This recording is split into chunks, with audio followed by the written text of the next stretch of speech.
मोहतरम नाजरीन, आज मुसलमानों की क्या हालत है, किस कदर मुसलमानों को सताया रुलाया मारा जा रहा है, किस कदर मुसलमानों पर जुल्म सितम के पहाड़ तोड़े जा रहे हैं। इस चीज़ से हर कोई वाकिफ़ है, हर कोई जानता है। सोशल मीडिया के ज़रिए हर कोई देख भी रहा है कि मज़लूम मुसलमानों की आवाज़ को बुलंद करने वाला दूर दूर तक कोई नज़र नहीं आ रहा है। मुसलमानों की हिमायत में बोलने वाला दूर दूर तक कोई नज़र नहीं आ रहा है। इन सब सारी चीज़ों को देखने के बावजूद भी कुछ मुसलमान अपनी हरकतों से बाज नहीं आ रहे हैं और फिर वो आपस में उलझे हुए हैं, एक दूसरे को तरह तरह की बातें बक रहे हैं।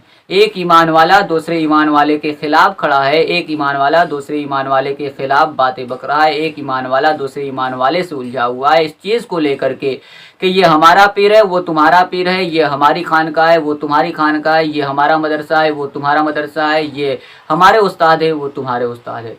दुनिया के हालात को देख रहे हैं, इस्लाम के दुश्मनों को देख रहे हैं, मुसलमानों के दुश्मनों को देख रहे हैं कि किस तरह इस्लाम का दुश्मन इस्लाम पर हमला कर रहा है, किस तरह मुसलमानों का दुश्मन मुसलमानों को रुला रहा है, सता रहा है, मार रहा है। इसके बावजूद भी मुसलमान एक होने के बजाय आपस में उलझे हुए हैं, अपने पीर को लेकर, अपनी खानका को लेकर, अपने मदरसे को लेकर, अपने उस्ताद को लेकर। आपस में एक दूसरे को तरह तरह की बातें बक रहे हैं, अपने पीर को लेकर के, अपनी खानका, अपने उस्ताद, अपने मदरसे को लेकर के। बराए करम जो लोग भी इस काम में लगे हुए हैं, इस तरह का काम कर रहे हैं, जिनकी भी ऐसी हरकतें, उन लोगों से मैं गुजारिश करता हूँ, अपील करता हूँ, रिक्वेस्ट करता हूँ कि आपके सीने में मुसलमानों के लिए अगर थोड़ा भी दर्द एहसास है तो बराए करम इन सब चीज़ों से बाज आ जाइए और मुसलमानों के लिए दुआ कीजिए। बिलखुसूस फ़िलिस्तीनी मुसलमानों के लिए दुआ कीजिए। आप फ़िलिस्तीन के हालात से वाकिफ़ हैं, वहाँ फ़िलिस्तीन के मुसलमानों को मारा, सताया, रुलाया जा रहा है। उनके लिए दुआएं करने के बजाय आप यहाँ पर जो है कि आपस में अपने पीर को लेकर उलझे हुए हैं, अपने खानका, अपने उस्ताद को लेकर उलझे हुए हैं। बराए करम इन सब चीज़ों से किनारा कशी इख्तियार कीजिए और जितने भी मुसलमान हैं वो सब के सब एक प्लेटफार्म पर आ जाएँ, वो सब के सब मुत्तहिद हो जाएँ। क्योंकि अगर मुसलमान अपने पीर को लेकर, अपनी खानका को लेकर, अपने मदरसे, अपने उस्ताद को लेकर आपस में एक दूसरे को तरह तरह की बातें बकते हैं तो इससे इस्लाम का दुश्मन और मजबूत होता है, इससे मुसलमानों का दुश्मन और मजबूत होता है और इस्लाम के दुश्मन को मौका मिल जाता है इस्लाम पर हमला करने के लिए। मुसलमानों के दुश्मन को मौका मिल जाता है मुसलमानों को सताने और रुलाने के लिए। अगर आप इन सारी चीज़ों से निजात चाहते हैं, अगर आप इन सारी चीज़ों से बचना चाहते हैं, अगर आराम और राहत वाली ज़िंदगी गुजारना चाहते हैं तो बराए करम अलग अलग होकर न रहें, मुंतशिर होकर न रहें।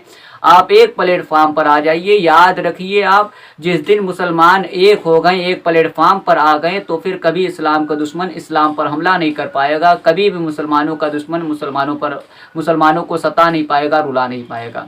क्योंकि फिर इस्लाम के दुश्मन के अंदर इतनी ताकत, इतनी हिम्मत, इतनी पावर रहेगी ही नहीं कि वो इस्लाम पर हमला कर सके।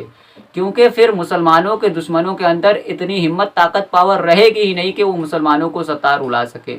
जब तक मुसलमान मुंतशिर रहेंगे, अलग रहेंगे, आपस में उलझते रहेंगे, एक दूसरे को तरह तरह की बातें बकते रहेंगे, तब तक इस्लाम के दुश्मनों की ताकतें बढ़ती रहेंगी, मुसलमानों के दुश्मनों की ताकतें बढ़ती रहेंगी।